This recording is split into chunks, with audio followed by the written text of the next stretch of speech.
Fala aí galera, beleza? Meu nome é Patrick, sou professor de Geografia. Hoje eu estou aqui para dar continuidade ao conteúdo de vocês, beleza? O ano letivo não pode parar e o Força Máxima buscou aí uma forma didática e tecnológica para que a gente conseguisse dar continuidade ao nosso ano, beleza? Hoje nós vamos começar com a turma da primeira série, ok? Primeira série, nós vamos ver hoje o capítulo 4 de Geografia 1, beleza? Vamos lá então. Geologia, galera. Geologia nada mais é do que o estudo da Terra. Geo, beleza? Logia. Geo, terra. Logia, estudo. Então, é o estudo da Terra. Então, nós vamos estudar aqui todos os fenômenos que ocorrem tanto na superfície como na parte interna do planeta, tá? A princípio, a gente vai vendo aqui a parte interna e ao longo a gente vai vendo aí os acontecimentos da superfície, as formações que ocorrem na superfície. Beleza? Então vamos lá, para começar, estrutura interna do planeta, galera. Olha lá, estrutura interna da Terra, ela vai ter basicamente núcleo, manto e crosta. Isso aqui a gente viu desde lá do sexto ano, tá? Do fundamental. No sexto ano a gente viu exatamente esses nomezinhos. Hoje a gente está aqui para se aprofundar um pouco mais dentro disso e a gente vai observar como é que isso aqui vai variar, beleza? O núcleo, por exemplo, ele também é chamado de NIF, tá? Por que NIF? É uma camada sólida, o que é importante você saber. O núcleo é uma camada sólida e ele é composto por níquel e ferro. Se ele é composto por níquel e ferro, então ele também recebe esse nome de NIF, beleza? E ele tem uma divisão, o núcleo externo e o núcleo interno, beleza? Manto. Manto também vai ter uma divisão, o manto superior e o inferior. Mas o que eu quero falar de mais importante no manto é isso daqui, ó, os chamados movimentos de convecção. O que é o movimento de convecção? Primeiramente, o manto, ele é uma camada que a gente pode considerar semissólida, né? Ou uma camada pastosa. Ali você vai encontrar o quê? O magma, a lava que é expelida pelo vulcão, ela vem daqui, dessa área, beleza? Então, é uma camada pastosa. Então, primeira informação é essa. Segunda informação, e também muito importante. Quanto mais profundo, mais quente fica. Se quanto mais profundo, mais quente fica, logo, eu posso afirmar para você que o magma que se encontra aqui, ele está mais quente do que o magma que se encontra aqui. Logo, se o material mais quente está aqui, e a gente sabe que o material mais quente é mais leve, ele sobe, beleza? E quando ele chega aqui em cima, ele fica menos quente, então ele fica mais pesado. Se ele fica mais pesado, ele desce. E esse movimento ele não vai parar nessa parte aqui, que a gente chama de manto superior. Tá? Se esse movimento não para, eu vou gerando uma pressão interna. E essa pressão precisa ser extravasada. Como é que o planeta extravasa essa pressão interna? Com os eventos que ocorrem na superfície. Eu estou falando do vulcanismo, eu estou falando da formação de dobramentos modernos, eu estou falando dos terremotos, eu estou falando do movimento das placas tectônicas. Tudo ocorre em função desse movimento aqui. Beleza? Como se fosse uma panela de pressão. O nosso planeta parece uma panela de pressão que precisa aliviar a sua pressão interna. Como é que a gente faz com a panela de pressão? A gente não abre ela de uma vez, senão o que vai acontecer? Ela vai explodir. Então, você precisa fazer o quê? Aliviar a pressão interna da panela. O planeta precisa fazer a mesma coisa, ele vai aliviar a sua pressão interna, e ele vai aliviar através desses eventos, tá? Os eventos geológicos, o vulcanismo, o abalo sísmico, o terremoto, tá? O movimento das placas tectônicas. Então, tudo isso vai ocorrer a partir desse movimento aqui. A gente vai ver esse movimento com mais calma ainda no próximo módulo, quando a gente falar de tectonismo, quando falar de deriva continental. Tá? A princípio a gente precisa somente entender esse movimento e saber que ele é o responsável pelas formações no relevo. Beleza, gente? Estrutura geológica, dando continuidade. Ah, só um minuto, voltando. Temos a crosta terrestre também, tá? O que é a crosta terrestre? É a parte superficial, é a parte mais consolidada, tá? Essa parte superficial aqui, ela é dividida em duas, tá? A crosta terrestre, que também pode ser chamada de litosfera, ela também pode ser, ela tem uma divisão. Inclusive já vem aqui a minha primeira dica para você, tá? Vai na apostila. A apostila tem lá os conceitos que eu estou passando aqui, beleza? Então, se algo não tiver escrito aqui, eu estou falando e está na apostila, você vai encontrar isso lá. Então é importante que você acompanhe isso, fazendo as marcações necessárias, tá? Fazendo as atividades, tudo isso é muito importante, beleza? Então, olha lá, movimentos, crosta terrestre. A crosta terrestre, ela vai ser dividida em duas, como eu falei, a crosta oceânica e a crosta continental. A crosta oceânica é aquela que a gente chama também de cima, tá? E a crosta continental é aquela que a gente também chama de cial, beleza? Isso está na apostila. Qual é a diferença básica entre a crosta oceânica e a crosta continental? A densidade, beleza? A densidade da crosta oceânica, ela é muito maior, e a crosta continental, ela é menos densa que a crosta oceânica. Beleza, gente? Tranquilo isso? Então, dando seguimento, estrutura geológica, beleza?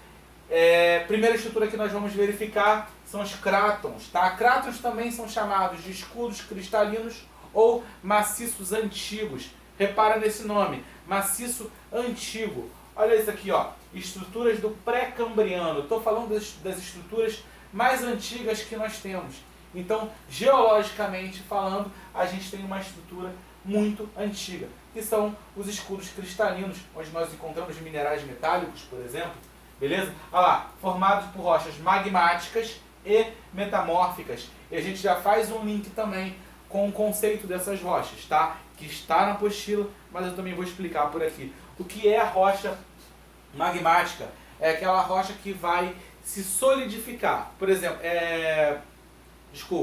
a rocha magmática é o quê? É o magma que vai se solidificar. Então você tem o magma e ele vai passar por um processo de solidificação. Ele tem duas formas de ocorrer esse processo de solidificação. Ele pode ocorrer internamente, antes de ser expelido, ou pode ocorrer externamente, depois de ser expelido. Quando ele ocorre internamente, ele é considerado uma rocha magmática intrusiva, tá? Ou seja, o magma não foi expelido e mesmo assim se solidificou internamente. É uma rocha magmática intrusiva. O extrusivo é quando ocorre a solidificação depois de ser expelido. Por exemplo, o magma foi expelido e você teve ali o quê? Ele se solidificando na parte externa. Quando ele se solidifica na parte externa, ele é chamado de rocha magmática extrusiva.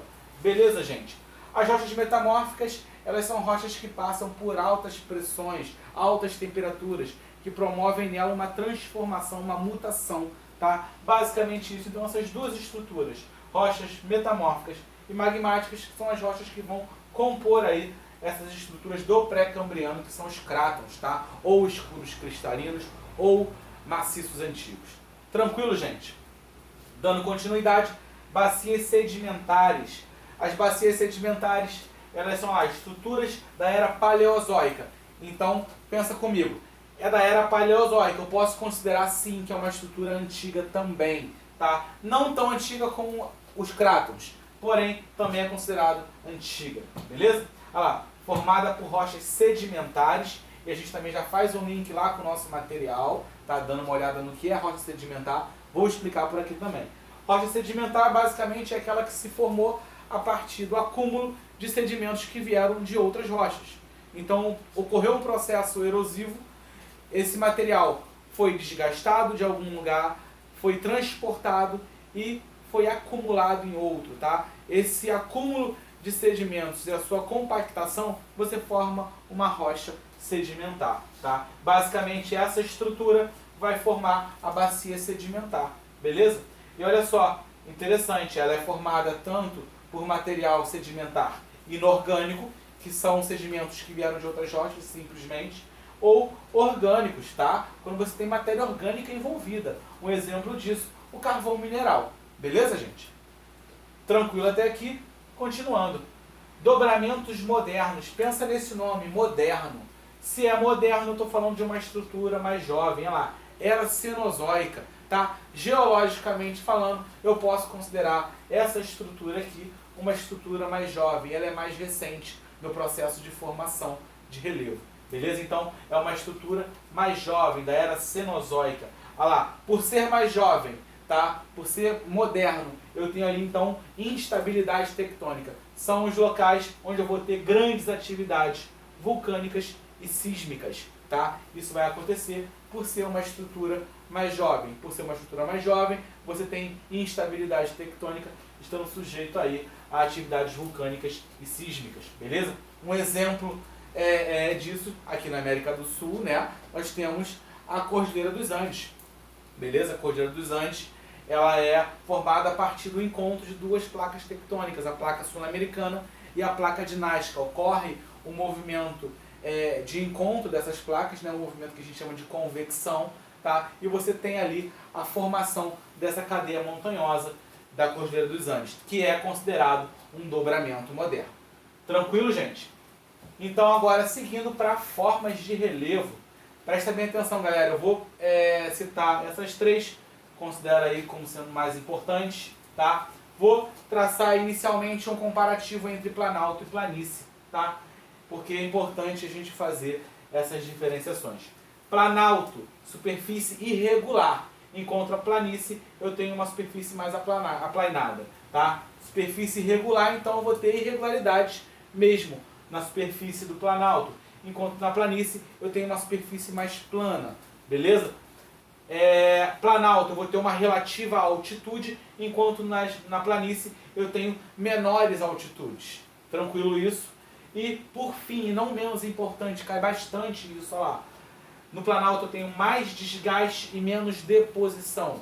Ou seja, no planalto eu vou ter acontecendo em maior quantidade o processo erosivo, eu tenho mais erosão acontecendo do que acúmulo de sedimentos. Deposição é o que? Sedimentação, acúmulo de sedimentos.